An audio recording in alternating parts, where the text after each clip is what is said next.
Hi, it's Amelia here, the Undercover Architect, and I've had a question from a member of the UA community, and I'll just read it now. His name is Colin, and he's asking, is there any architect insider tips when planning on new build and renovations to maximise living space on a site for single level frontage house of 10.06 metres?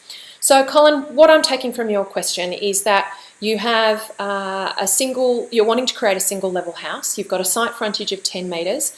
I can see from the area of Sydney that you're in that it's likely to be quite a compact size lot as well. So I'm thinking that from your question you're asking, how can you maximise your living space whilst being able to create a compact home? And I have a few tips for you and for the rest of the UA community when trying to create a home that feels spacious and generous whilst being compact in size and working really well. So my first tip would be that in creating a compact floor plan, you need to get your spaces working harder for you.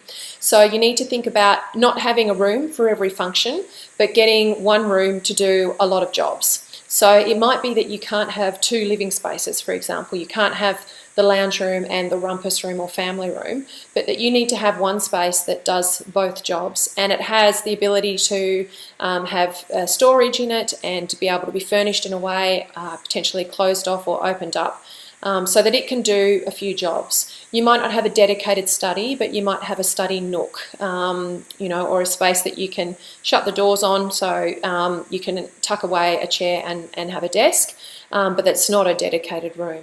In terms of looking at your bedrooms, they're going to be compactly sized for what they need to be. Just build in really great storage into those spaces, and I generally recommend a minimum size bedroom of 3 metres by 3 metres for secondary bedrooms. That will fit a single bed and a desk or a double-sized bed. For the master bedroom, I recommend 3.5 metre width. You need that to fit a queen size with bedside tables, and then generally 3.2 to 3.6 metres plus your robes. So these aren't total room sizes, these are clear room sizes then plus your robes. Now, the next thing that you need to do, besides getting your design to be cleverly and compactly and efficiently planned, is to look at how you then can make the spaces in it still feel spacious and generous. And you can do that in a couple of ways. Actually, I have 3 main tips for creating spaciousness. So the first is I really want you to look at the orientation of your site. I need you to understand where north is. You're in the southern hemisphere, so you need to have a look at where north is and how the sun is moving through the sky for your site. Getting your living areas oriented to the north or northeast will make a radical difference in the quality of light that they experience and how they feel internally. And then doing things to shade from high level summer sun so that you don't get those heat loads in your spaces in summer, using awnings and external shading devices. So understand how your sun moves across your site and design for it. The second thing that I would recommend that you look at doing is looking at how you create the volume of those spaces. So not only looking at the light, but looking at the volume. So by volume, I mean what are your ceiling heights and how is that ceiling potentially shaped in order to make the space feel more generous than its floor plan makes it. So I recommend a minimum ceiling height, particularly in single level houses, of 2.7 metres, that's 9 feet. And that will help you then have 2.4 metre high glazing, which is your maximum height for residential aluminium framed glazing.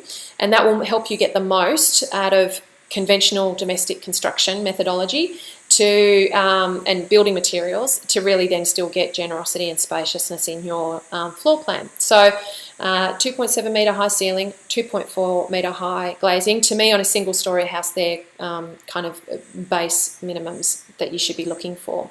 Then if you wanted to, you could look at actually pushing the roof up on certain parts of the plan if you wanted to. Just be careful that it doesn't start eating into your budget to do that. When you start to do that, sometimes you can trip over into needing, extra scaffolding, extra bits and pieces, and it can start to add up. So volume and light. And the third thing is your indoor-outdoor relationship. On a compact site and a compact home, your ability to borrow as much space from outside, not just from your lot, but from the views beyond your lot, make a massive difference in how spacious your home can feel. So look at what your indoor-outdoor connections are. How can you make them work so that your internal spaces flow really easily to your outdoor spaces, that you get really long, clean views of sight into your garden and your outdoor spaces, and really good physical connections into your outdoor spaces, so that you feel like the home sort of flows into your garden and that those indoor spaces are connected to your garden as much as possible. And then overlay that with looking at how do you maintain privacy and overlooking from your neighbours and not being looking into your neighbours as well. So combining those things is really important for you to feel that you've got private space and privacy in your spaces to make the most of those connections.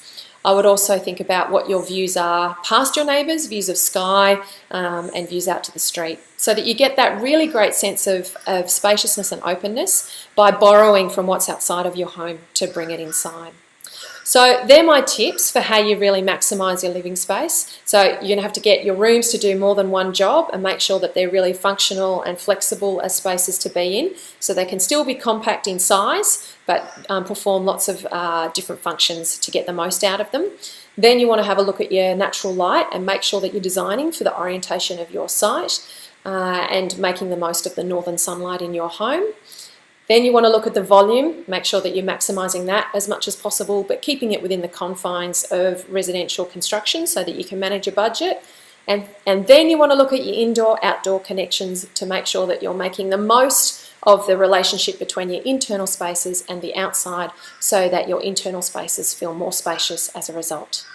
That's my answer to your question, Colin, and I hope that you found that helpful, and I hope that the rest of the UA community finds it helpful too. It's Amelia, the Undercover Architect. I look forward to seeing you soon. Bye.